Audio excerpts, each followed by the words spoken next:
Olá, seja muito bem-vindo e muito bem-vinda a mais um episódio do InspiraCast. Eu estou muito feliz de trazer para vocês de novo a Lu. Nós conversamos no último episódio sobre produtividade sem burnout e foi tão bacana, o engajamento de vocês que nos acompanham pelo YouTube e o Spotify, que eu resolvi seguir com essa conversa e fazer um mergulho mais profundo sobre uma liderança saudavelmente produtiva. Então, Lu, para suas palavras iniciais, acho que vale até, de novo, uma microapresentação, porque eventualmente a gente tem alguém que está chegando até o InspiraCast pela primeira vez, mas seja bem-vinda de novo. Obrigada, Júlio. Eu sou uma pessoa ex-workaholic, em resumo, que aprendeu que isso não era saudável, que isso não era produtividade. Eu tive 3 episódios de emergência de hospital por excesso de trabalho e não acreditava nisso, né? Não olhava para outros sintomas antes de chegar nesse ponto, nem mesmo para os amigos alertando. E quando um psiquiatra me proibiu de trabalhar por muito tempo, muito mais do que eu já estava acostumada nos pequenos atestados que eu recebia, eu passei a me aprofundar, a olhar para esse problema, né. Então eu entendi que muito do que eu buscava com esse excesso, não necessariamente era aquele excesso que ia me trazer, né. Todas as necessidades que eu estava buscando ali, tinham outros caminhos mais saudáveis para chegar lá.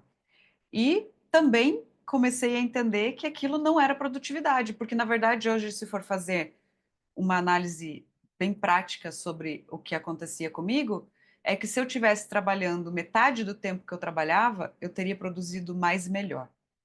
Porque quando a gente trabalha em excesso, a gente erra mais, a gente refaz mais coisas, a gente toma decisões erradas, a gente faz as coisas de um modo mais devagar. Então só tem prejuízos, né? E aí, com tudo isso, com todo esse aprendizado, eu criei um método de produtividade saudável, né, um sistema com vários elementos, chama Sistema Produtividade Sem Burnout, que tem várias formas de entregar o conhecimento sobre o método livre, que é o método mesmo de produtividade que eu criei.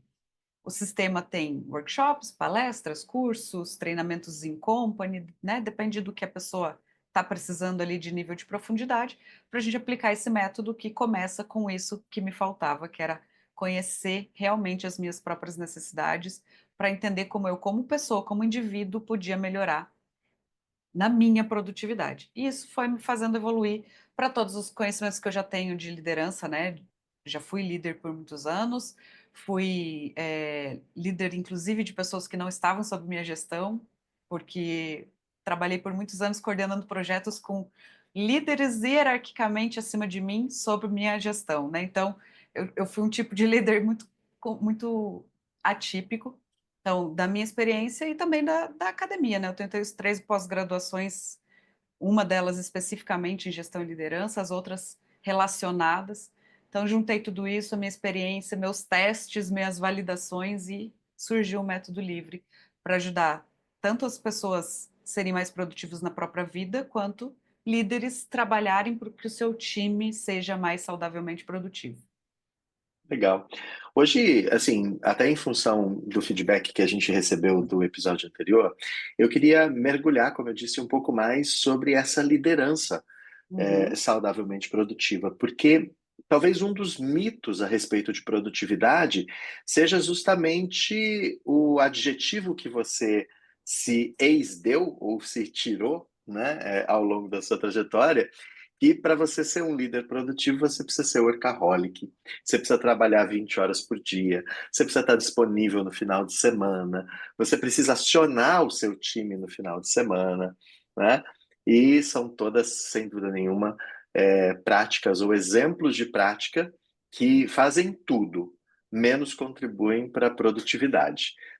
Criam problema, criam doença, adoecem o time, desengajam, ferem a conexão e o propósito e não atestam de maneira alguma. Eu desconheço um estudo que diga que esse tipo de comportamento estimula ou proporciona uma maior produtividade. Então, eu queria entender um pouco mais, né, como um apaixonado por liderança, depois de 25 anos liderando vários tipos de equipe, eu queria entender um pouco mais esse seu conceito, que para mim é tão poderoso, desde que você me falou a primeira vez, falou muito alto na minha perspectiva, na minha ideia, liderança saudavelmente produtiva.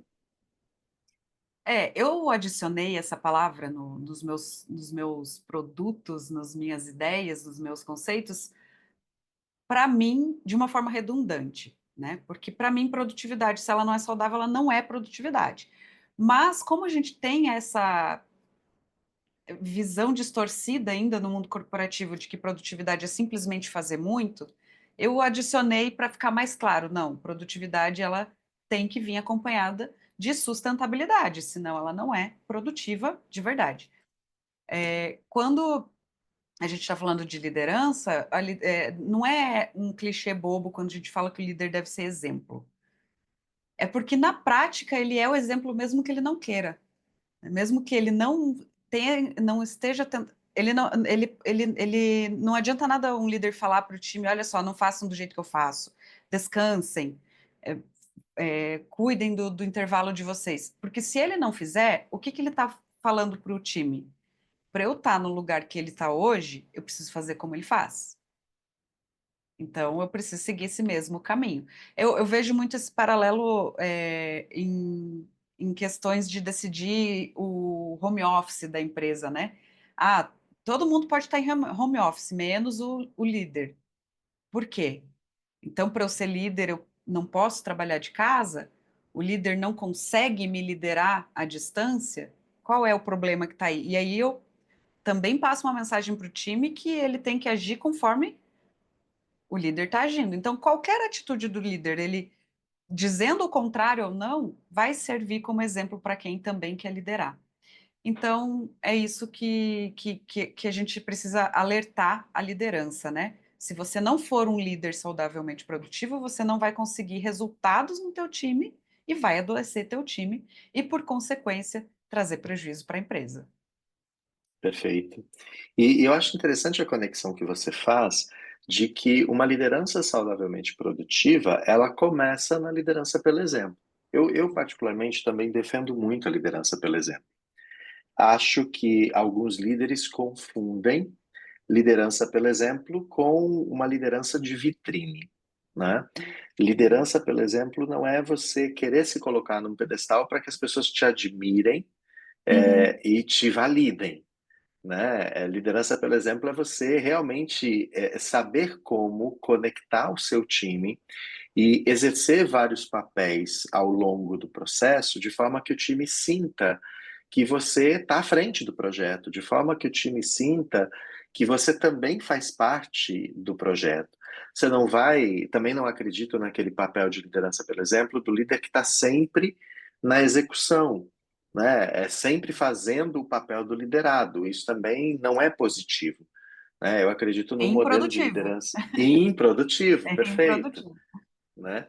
Eu acredito particularmente no modelo de liderança, por exemplo, onde o líder tem consciência das competências, consciência dos desafios, vulnerável para si e ciente da vulnerabilidade do time, de forma que ele complementa o time com o seu exemplo, né? Hum. Então, é uma perspectiva um pouco distinta, e é interessante ver você começando esse movimento falando de liderança pelo exemplo.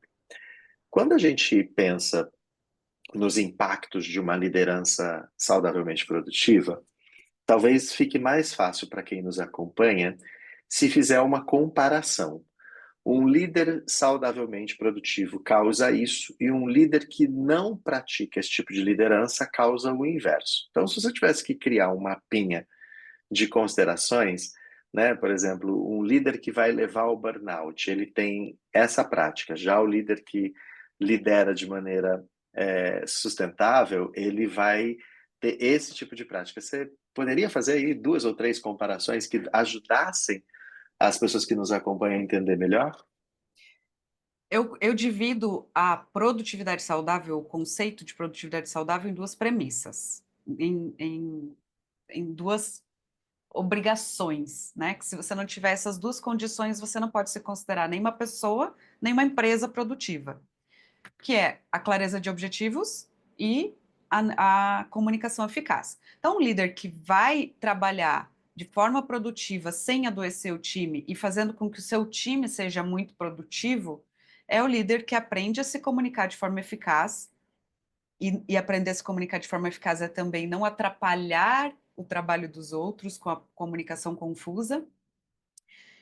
E antes disso, a clareza de, que também tem a ver com a comunicação, né? A clareza de objetivos. Clareza dos próprios objetivos pessoais do líder, como carreira, como pessoa, como família, as necessidades de cada pessoa do time. Isso não significa também que eu tenho que invadir a privacidade das pessoas, mas minimamente dar espaço para entender quais são os sonhos dessas pessoas, tanto também no trabalho quanto na vida pessoal, e os objetivos da empresa. Então, essa clareza de necessidades, essa clareza de objetivos é em vários aspectos, né? As próprias, as do time e a da própria empresa. Tendo esses dois pilares, respeitando esses dois pilares, você vai ser um líder produtivo e que respeita a saúde e a satisfação dos seus funcionários. Consequentemente, você tem uma equipe mais engajada, com mais resultados, com mais lucro para a empresa. E o contrário, exatamente o oposto, né? Se você não sabe se comunicar no canal adequado, no momento adequado, no, com a transparência adequada, com a clareza e objetividade adequada, com a simplicidade adequada, você não vai atingir os resultados. Até porque sem isso você não consegue nem expor a tal da clareza de objetivos, né? Então são até dois pilares que se entrelaçam, na verdade. Muito bem. Eu estava aqui, né, é impressionante como você vai trazendo a sua reflexão e eu já vou fazendo as conexões, né? Eu estava aqui fazendo uma conexão com o episódio passado, né? Uhum. No episódio anterior, se você não teve oportunidade, aliás, de ouvir ou assistir o episódio anterior, que eu também tive o prazer de receber a Lu, eu sugiro que depois que você terminar esse, você também navegue por aquele conteúdo, porque ele tem dicas ali muito importantes de como você se tornar uma pessoa efetivamente produtiva, de maneira saudável, a não desenvolver quadros que possam te levar a um burnout, né? E também como líder, você saber relacionar-se com o time. Ela falou muito desses dois pilares: clareza de propósito, clareza de objetivo e uma comunicação que seja assertiva, que seja orientada, né? E possa favorecer essa clareza de propósito, né? A conexão que eu fiz é porque eu particularmente penso que o papel do líder em um time é um papel muito relevante, muito nobre, não pelo cargo que ele ocupa, não pelo cargo, mas pela oportunidade que ele tem de impactar positivamente as pessoas que ele lidera, né? E particularmente penso que o impacto que um líder causa no seu time é fruto de uma escolha, Uhum. né? Você pode falar assim, Júlio, mas espera aí, aqueles líderes que causam um impacto negativo, seja pelo assédio, seja pelo modelo de gestão um pouco workaholic, que causa situações que a gente falou sobre isso em relação à NR1, por exemplo. A NR1 agora tipifica, né, como riscos psicossociais para o ambiente de trabalho. Você está dizendo que o líder que causa esse tipo de impacto, ele fez uma escolha por ser assim? Eu entendo que sim. Eu Eu entendo que concordo. definitivamente sim, porque não dá para ficar Parece mais fácil.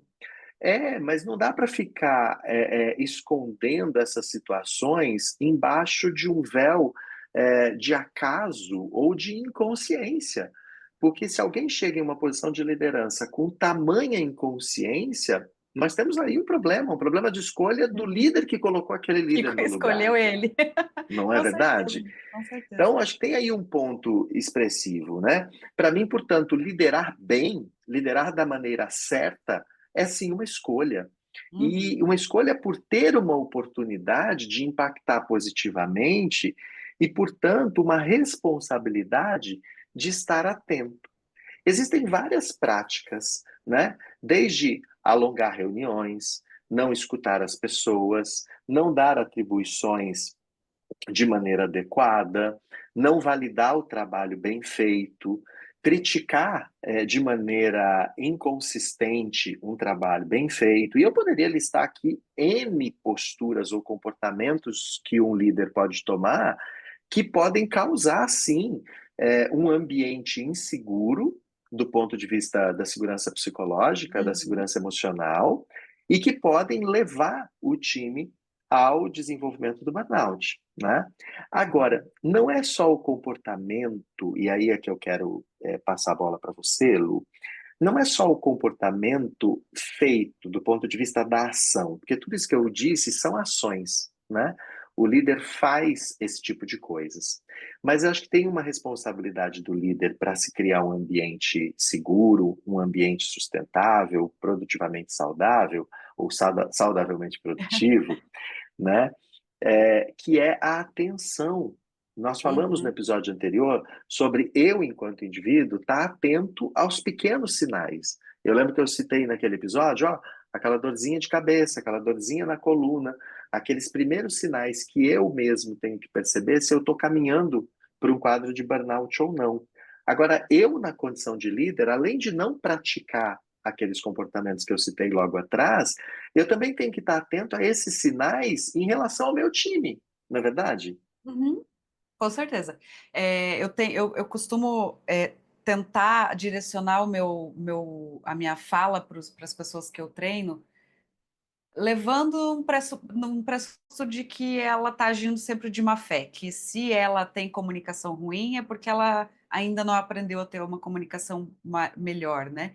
E aí eu separo aí nesse um nível do meio aí da pessoa que deliberadamente é assediadora, é grosseira, para mim aí além de ser é uma escolha de má fé, né?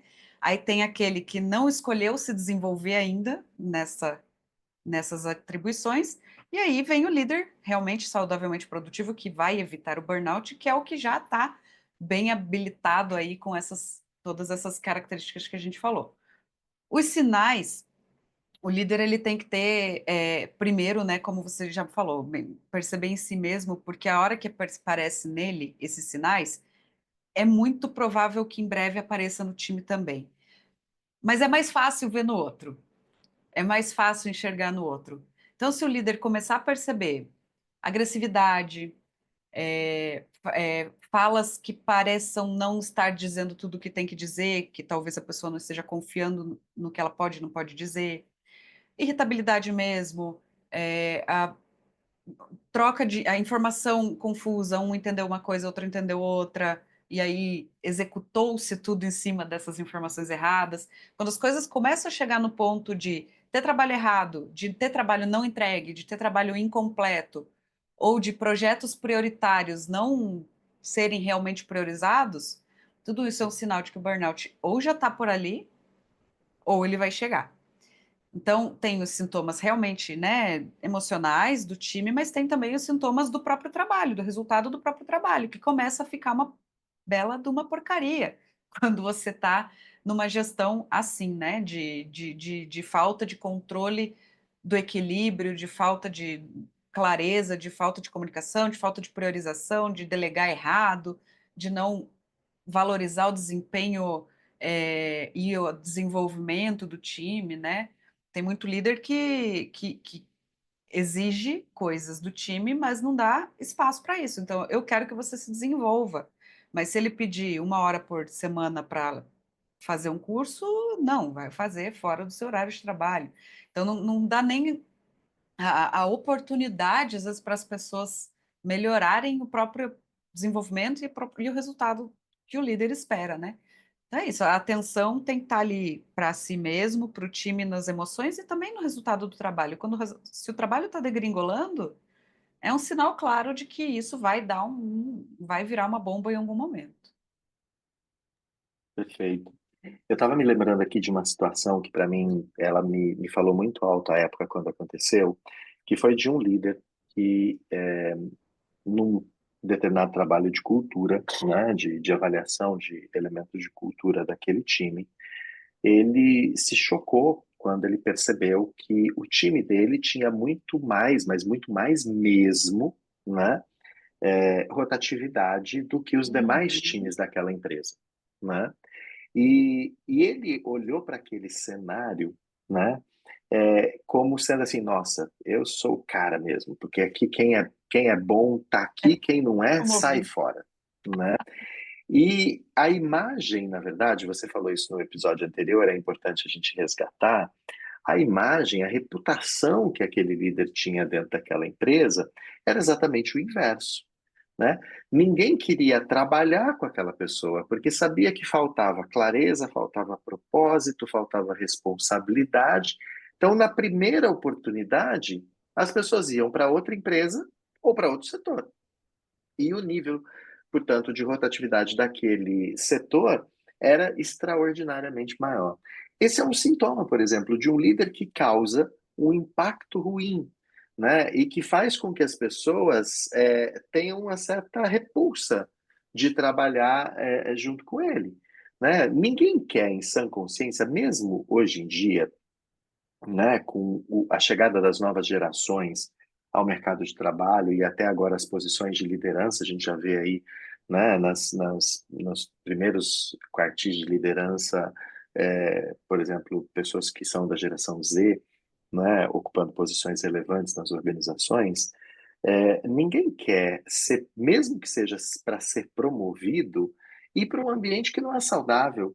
Trabalhar debaixo de uma liderança ou junto de uma liderança que não respeite, que não crie um clima, um ambiente saudável, né?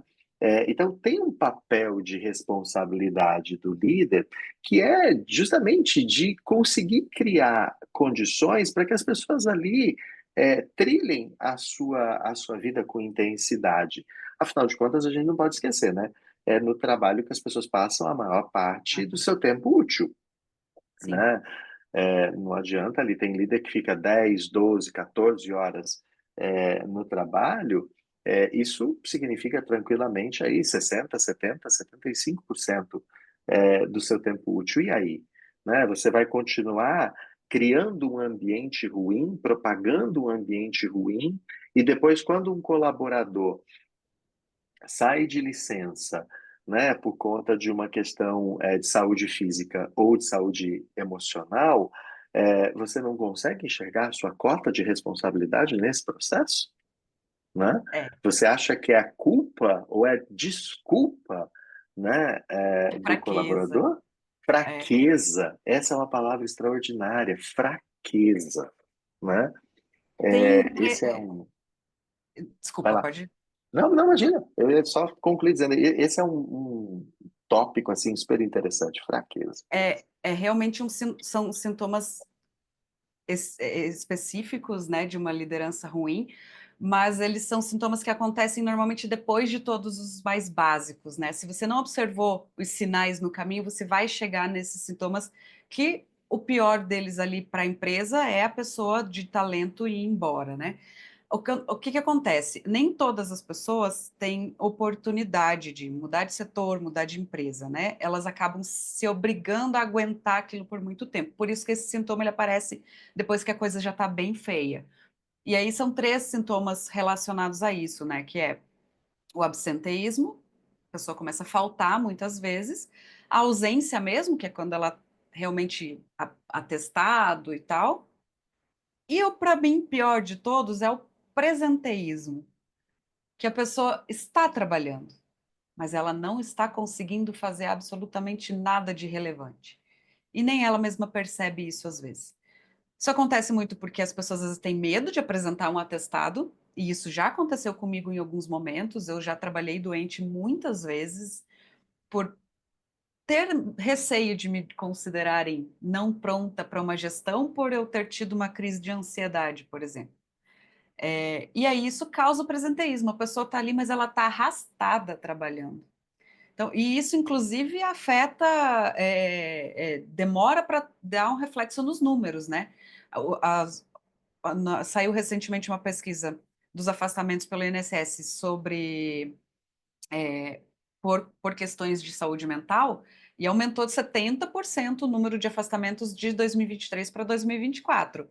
Só que esse número só considera quem saiu de atestado pelo INSS, que é a partir de 15 dias, e quem apresentou o atestado. A gente nem está considerando o presenteísmo nesse número, que são as pessoas que continuam doentes, mal, trabalhando em nome de se proteger, né? E uma segunda questão só que eu queria complementar, você mencionou a geração Z, para mim tem uma esperança aí que a geração Z salve o nosso mundo corporativo de alguma forma, né? Brincando, exagerando um pouco, mas sem tão pouca razão. Mas há 10 anos, o salário era, dentro das pesquisas, a questão mais primordial para qualquer trabalhador, né? Para escolher onde e como trabalhar. As recentes pesquisas já inverteram esse número. O salário já não é mais para a maioria das pessoas a primeira necessidade, né? 35%, que é o maior share dessa pesquisa, busca equilíbrio na vida pessoal e profissional. Então, se o líder não está permitindo que isso aconteça na vida da pessoa, esses 35% são os que, assim que tiver uma oportunidade de, mesmo ganhando menos, vazar dali. Sim, Né? eu gosto muito de um termo. Essa semana que passou agora, eu tive a oportunidade de dar uma aula em uma empresa a respeito de salário emocional, né? Numa comparação clara de que muita gente hoje em dia, de fato, como você trouxe inclusive com dados, já valoriza aspectos mais relevantes para si próprio do que o dinheiro, né, na Uhum. troca. Quando você trouxe a questão do presenteísmo, né, essas pessoas muitas vezes nem estão trabalhando, muitas vezes elas estão de corpo presente, É né, porque elas exatamente isso. estão ali ocupando um espaço físico, simplesmente para dizer que elas estão ali. Às vezes por não lidar com essa angústia, com esse medo, com essa situação que você trouxe. Você que é líder e nos acompanha nesse momento, eu gostaria de te fazer uma provocação de reflexão mesmo. O quanto você tem estado atento ou atenta a esses sinais no seu grupo. Sinais como o desinteresse, o desengajamento, a desmotivação, o absenteísmo, as faltas, os sinais mais fisiológicos do ponto de vista de saúde, né?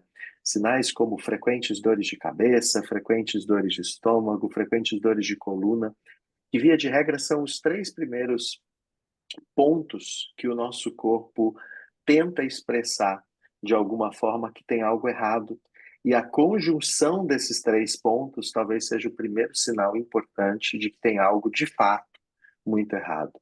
Quando você, enquanto líder, tem o que a gente chama de atenção plena, não só na hora de uma conversa um a um com os seus colaboradores, mas que você realmente demonstra a eles a importância que eles têm, observando seus comportamentos, você, sem dúvida nenhuma, ganha a autoridade da liderança muito mais do que o seu cargo possa proporcionar. Lu, no aspecto da liderança, a gente tem um elemento que, para mim, faz muito sentido para que crie-se um ambiente capaz de uma produtividade saudável, que é o estabelecimento da confiança, né? Uhum. A confiança do líder no time e a confiança do time no líder.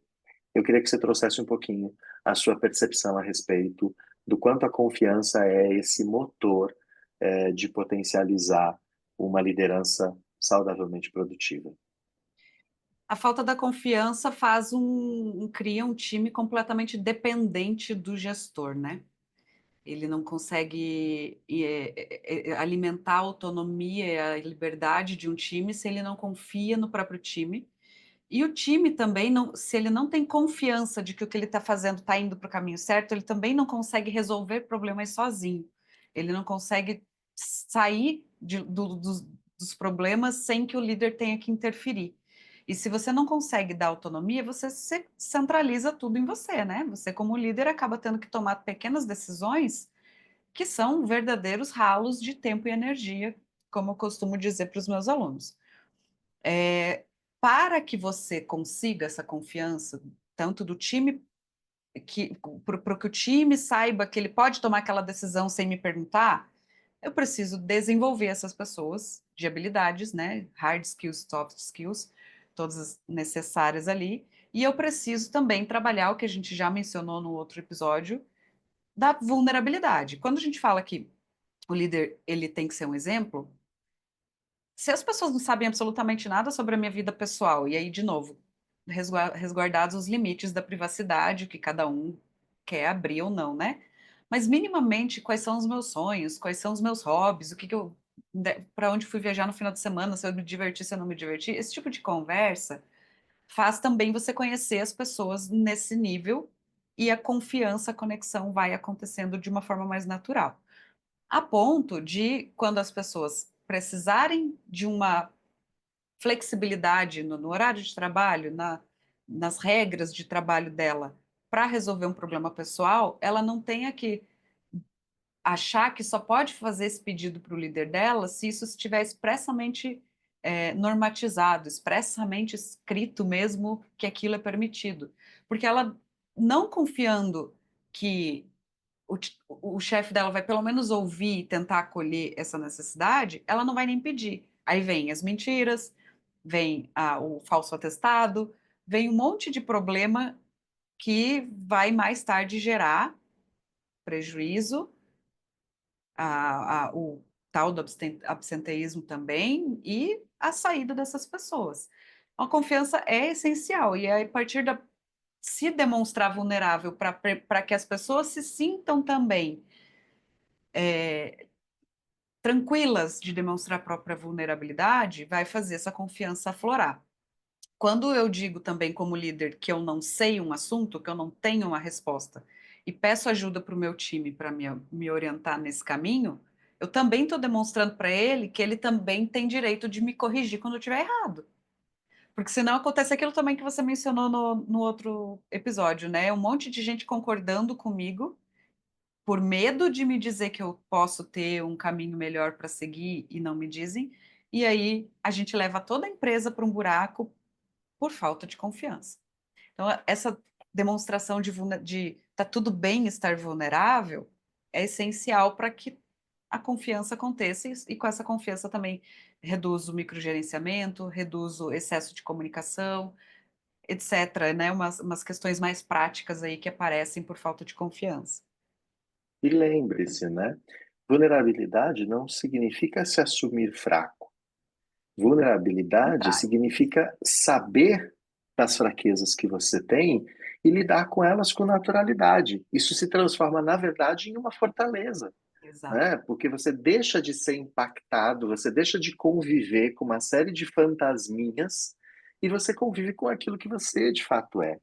Agora, tem um outro ponto um outro aspecto que eu queria abordar ainda na questão da liderança, que é o seguinte: via de regra, você não é o primeiro e não vai ser o último líder de uma equipe, né?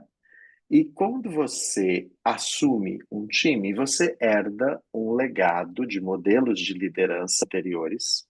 E quando você deixa um time, você deixa um legado somado a isso do seu modelo de liderança que se agregou ali. Por que eu estou trazendo isso?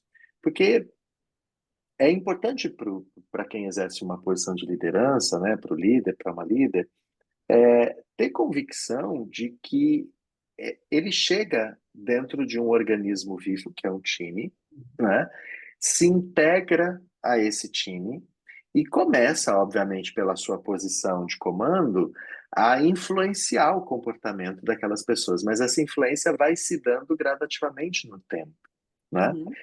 Nesse sentido, é muito importante que o líder tenha uma capacidade de, no ponto zero, no ponto inicial, perceber os sinais que a gente falou tanto, né, a respeito desses sinais, por exemplo, do burnout, do descomprometimento, da falta de produtividade, de tantas outras coisas, perceber os sinais para poder identificar de maneira correta quais são as ferramentas, quais são as ações que ele tem que empreender, ela tem que empreender para poder ir transformando aquele ambiente e que aquele ambiente se torne um ambiente saudavelmente produtivo. Na minha trajetória, Lu, eu encontrei muitos líderes que, até pela necessidade de resultados, que sempre, né, as empresas vivem em função dos seus resultados, então a pressão pela entrega de metas e resultado é muito grande. Muitas vezes eles prescindiam dessas etapas necessárias, né, de chegada, de entendimento, de compreensão, né, de mudança de dentro para fora, e eles, de certa forma, parece que acham que o mundo começa a partir do momento que ele assume aquele time Uhum. para aquelas pessoas e que tudo vai ser diferente a partir dali só pelo fato de ele ou ela estarem ali. E que ele não vai ter que lidar com toda essa trajetória que o time já teve, com todos os outros exemplos de liderança, sejam lideranças pelo exemplo ou não, né? Mas com todos os exemplos de liderança com os quais aquele time conviveu. E que depois que ele passar, ele vai ser mais um exemplo de liderança que está ali Uhum. naquele imaginário, né? Então, acho que tem aí uma importância também, né, que é do líder se sentir parte do time antes de querer impor algum padrão, algum método de produtividade. Porque tudo aquilo que é imposto quando a gente fala de cultura organizacional não penetra as camadas da cultura, fica na É superfície, igual pai de né? adolescente, né? Uhum. Igual pai de adolescente, não adianta nada mandar.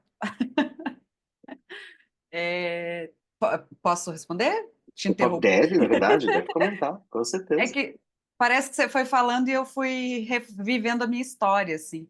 Eu trabalhei como gerente em 5 ou 6 agências, já perdi as minhas contas aqui, e eu sempre tive uma posição exatamente igual ao que você está falando. Eu não posso chegar executando, chegar fazendo, chegar botando o meu jeito nas coisas, porque eu não sei como o meu jeito vai refletir naquilo, naquele ambiente. Uhum. Então, eu tinha o hábito de toda agência nova que eu assumia, eu fazia um período ali de diagnóstico, de mapeamento. Então, eu brinco até alguns gestores, eu já conversei sobre isso com gestores da época meu, e eles reconhecem que isso acontecia mesmo. Eu entrava numa agência nova e o resultado da a avaliação de resultados da agência, pelo menos da minha carteira, ia caindo assim que eu entrava. Porque deixava um pouquinho de lado aquele furacão que estava atrás dos resultados para entender como as coisas aconteciam, para daí retomar esses resultados de uma forma sustentável. E aí a minha curva era sempre assim: eu entrava, o resultado caía, e em alguns dias ele começava a subir e ia sempre muito mais para cima do que estava quando eu entrei.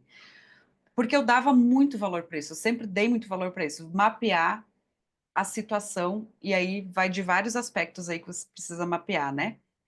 Primeiro, o que que cada pessoa que está ali naquele time quer para a carreira, quer para a vida, quer, quais são as dificuldades que ele tem ali, se está gostando daquele ambiente ou não. Significa que eu vou resolver todas as dificuldades? Não, mas eu vou batalhar para que o máximo possível de intenções sejam atendidas, né? E mapear os processos também. Quando a gente fala de produtividade, a gente esquece que tudo deveria ser visto como processo ou projeto na nossa vida. Seja a forma que eu arquivo um documento, seja a forma que eu atendo um cliente, cuidando, lógico, para não engessar as coisas, né? Para que, senão a inovação não acontece também. Mas a própria inovação tem processo, né? A gente usa Uhum. metodologias ágeis para criar produtos inovadores. A metodologia ágil é um processo, né? Tem que ser Uhum. respeitado. Então eu fazia sempre muito isso e eu recomendo isso para todos os meus mentorados também. Para tudo por uns dias para ter a perspectiva do que está acontecendo. E aí sim você vai ter a noção do que é prioritário atacar ali de problema, né? É o clima organizacional, são os processos, é a sobrecarga, é a redistribuição de tarefas. Você só vai ter essa noção se você parar para olhar para isso.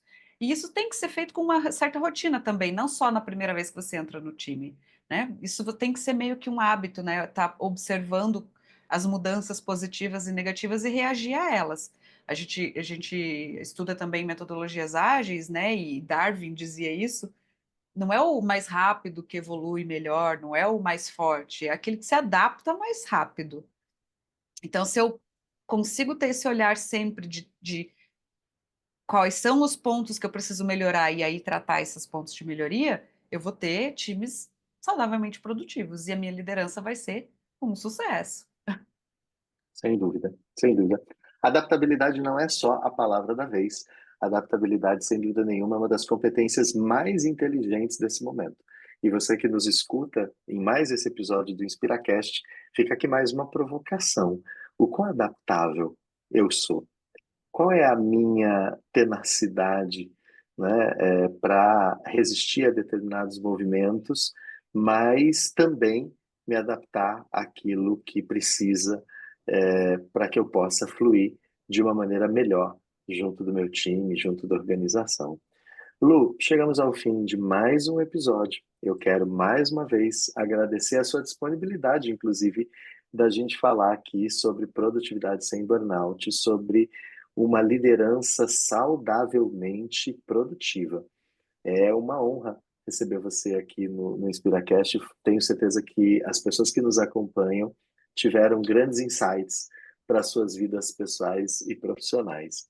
Então, passar para você Maravilha. essa despedida final.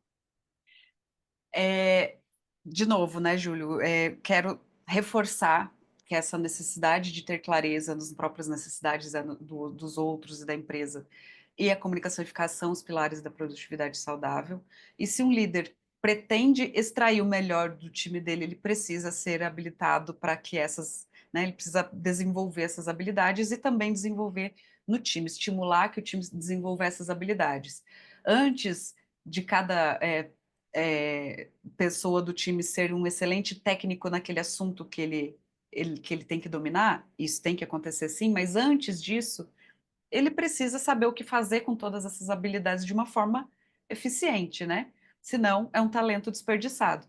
A filosofia da manufatura enxuta, que é outra matéria que nos alimenta até hoje, depois de 70, 80 anos que ela existe, ela tinha elencando lá na sua origem 7 tipos de desperdício, e recentemente, acredito que ali na época da pandemia, mais ou menos, os estudiosos incluíram mais um tipo de desperdício na lista dos desperdícios da filosofia Lean, que é o desperdício de talentos.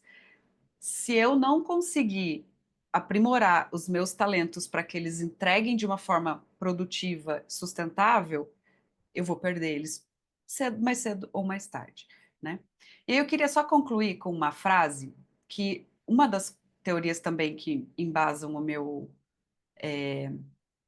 método, que eu já falei da comunicação não violenta, mas tem também o essencialismo. O essencialismo também é uma coisa que eu acho que todos os líderes precisam aprender, que é entender que na vida da gente, no trabalho, nas decisões, não existe tempo para tudo que é bom.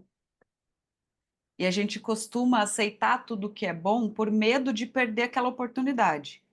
Quando a gente enche a nossa vida de coisas boas, e aí o essencialismo trata o bom como o medíocre, o mediano, a gente deixa de incluir o ótimo na vida, no trabalho. Então, saber priorizar é isso. Entender que eu preciso fazer primeiro o ótimo, e se sobrar tempo, eu incluo o bom, né? E aí ele dá uma dica, o livro dá uma dica de como enxergar o que é essencial, né? Esse livro é maravilhoso. Me deram de presente com um chefe, um par meu me deu de presente porque ele viu que eu ia burnoutar antes de eu perceber, né? E ele me deu esse livro que me ajudou a me salvar também. E esse livro é excelente. Ele dá uma dica para como entender o que é essencial, o que é ótimo na vida. Se você tem uma coisa para definir, para decidir, e essa coisa não te traz um sim óbvio, é porque a resposta é não. Pelo menos neste momento, a resposta é não. Se você tem uma intuição de que esse sim pode valer a pena em algum momento, então vai estudar melhor a proposta, a possibilidade, para depois decidir.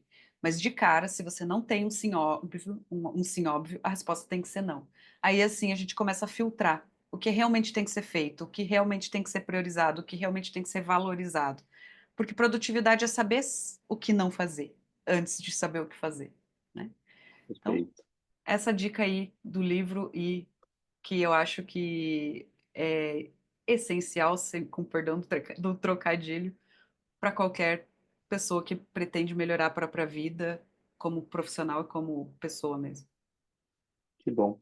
Lu, quero te agradecer. Foram dezenas de dicas, na verdade. Foram dois episódios muito ricos, né? Somando aqui a fala sobre uma produtividade que seja saudável, tanto para você enquanto indivíduo, quanto para o seu time, se você estiver na posição de liderança.